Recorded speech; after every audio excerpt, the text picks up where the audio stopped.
International aviation is a battleground where the stakes are sky high and the competition is relentless. Airlines from around the globe are constantly vying for access to major cities like Sydney and Melbourne. These are not just destinations, but vital gateways to Australia and the wider Asia-Pacific region. Landing slots at these airports are worth millions, representing both immediate revenue and long-term strategic dominance in the region's lucrative travel market. For Qatar Airways, expanding its presence in Australia is crucial for growth. But it's not just about buying more planes or adding new routes. Complex regulations and political maneuvering often stand in the way, making every move a calculated risk. Airlines lobby governments, promise economic benefits, and argue that more competition will lower fares and boost tourism. But governments are cautious, often choosing to protect their own national carriers and the infrastructure that supports them, wary of foreign dominance. This tension sparks creative strategies and behind-the-scenes negotiations as airlines search for loopholes and alternative routes when direct access is blocked. The story of Qatar Airways in Australia is a masterclass in rule-bending and persistence. When faced with strict flight limits, they found innovative ways to stretch the rules right to the edge, testing the boundaries of what's possible. It's a tale of ingenuity and bold moves, where a nearly empty jetliner, flying with just a handful of passengers, becomes the unlikely key to unlocking a lucrative and fiercely protected market. So buckle up as we dive into the high-stakes world of international aviation and see just how far an airline will go to win the skies over Australia. To see how airlines pull off these stunts, you need to understand air traffic rights, rules set by bilateral agreements between countries. These agreements are the backbone of international aviation, quietly shaping the way the world connects. They're not just dry legal documents, they're the reason you can fly from one country to another, and why some routes are packed while others barely exist. These agreements dictate which airlines can fly, how often, and to which cities. They cover everything from the number of weekly flights to which airports can be used, and even what kind of aircraft can operate on certain routes. They're designed to protect national carriers and ensure fair competition, often capping the number of flights foreign airlines can operate. This means that even if an airline wants to add more flights, it can't just do so freely. It has to play by the rules set out in these agreements.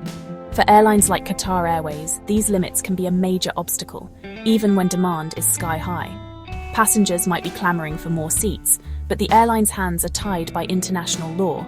When the rulebook says no more flights, airlines start searching for exceptions or loopholes in the fine print.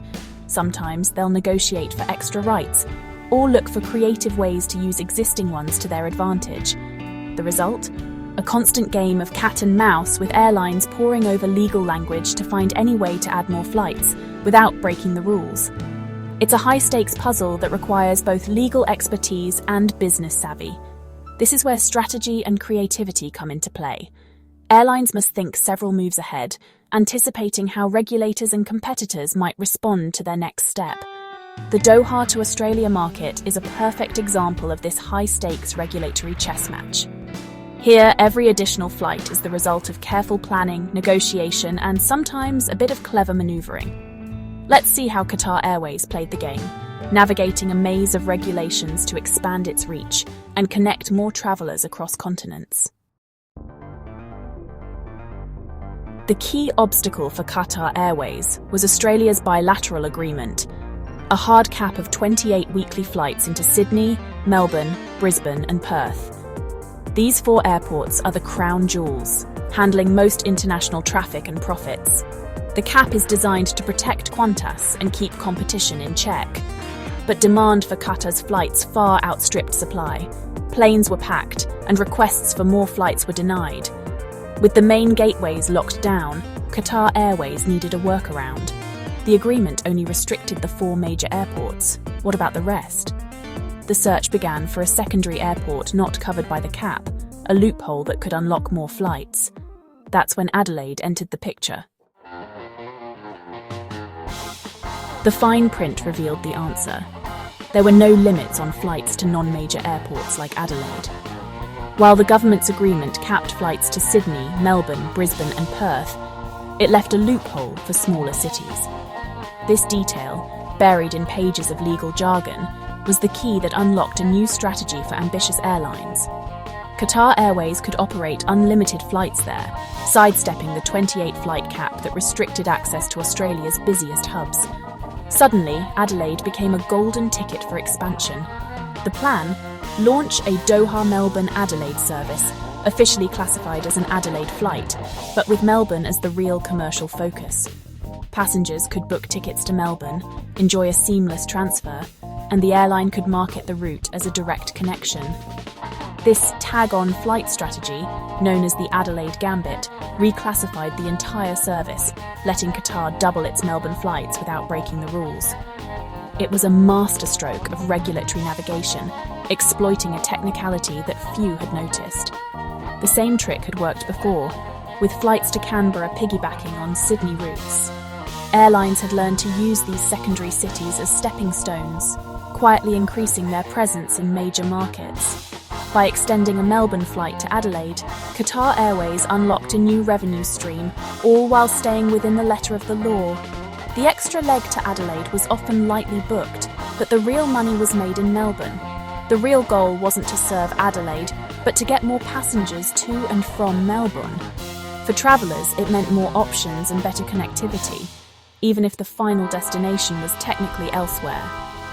The Adelaide leg was just a legal technicality, a short hop that satisfied the paperwork, even if only a handful of passengers stayed on board. This regulatory judo became one of the industry's best-kept secrets. Behind closed doors, airline strategists marvelled at the creativity, while competitors scrambled to keep up. It was a bold move, one that would soon draw attention across the aviation world. Journalists and analysts began to notice the unusual flight patterns, sparking debates about fairness and competition. The playbook was set. Use the rules to your advantage, even if it means flying a near-empty plane on the final leg. For airlines willing to think outside the box, the rewards could be enormous. For Qatar Airways, it was a game-changer.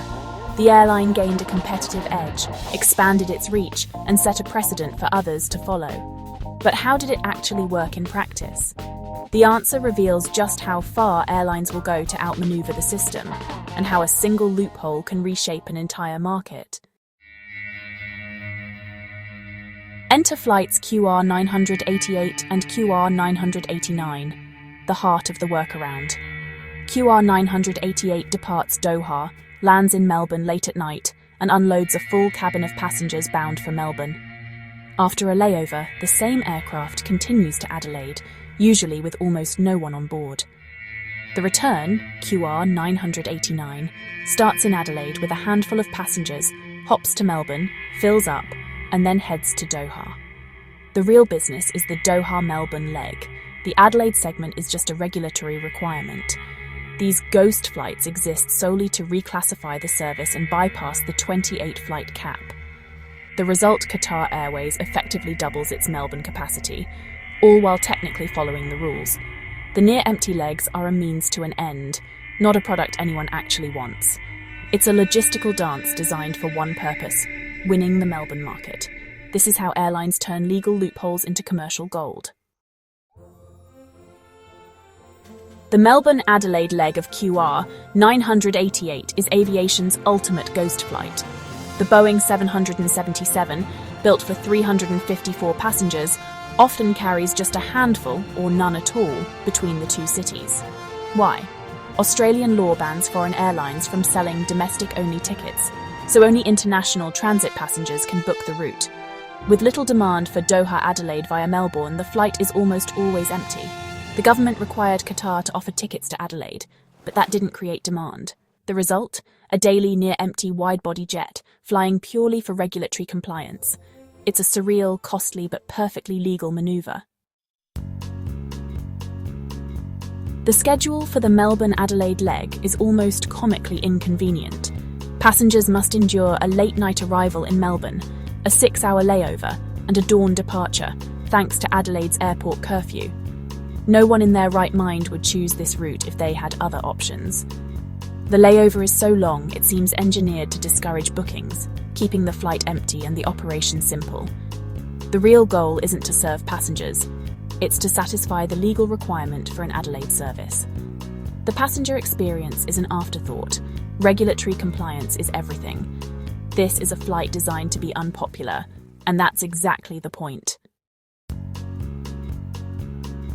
Flying a near-empty 777 is expensive. Fuel, airport fees, crew, and environmental costs add up fast. The short hops to and from Adelaide are financial and ecological sinkholes, but the prize is huge: 2 full daily flights between Doha and Melbourne, a route packed with high-paying passengers. The profits from the main route easily outweigh the losses from the ghost legs. The Adelaide segment is a loss leader, the price of admission for Melbourne's lucrative market. For Qatar Airways, it's a calculated trade-off: absorb the costs, reap the rewards. The empty seats aren't a failure, they're a sign the strategy is working. Sometimes the logic of airline planning defies common sense.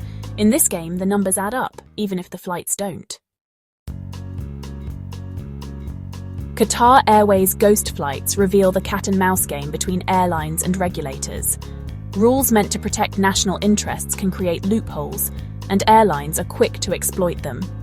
It's not illegal, just clever use of the system's grey areas. Regulators can't predict every move, and as soon as one loophole closes, another opens.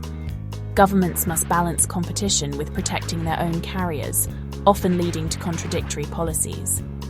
The ghost flight is a lesson in how commerce and regulation collide, inspiring both ingenuity and controversy.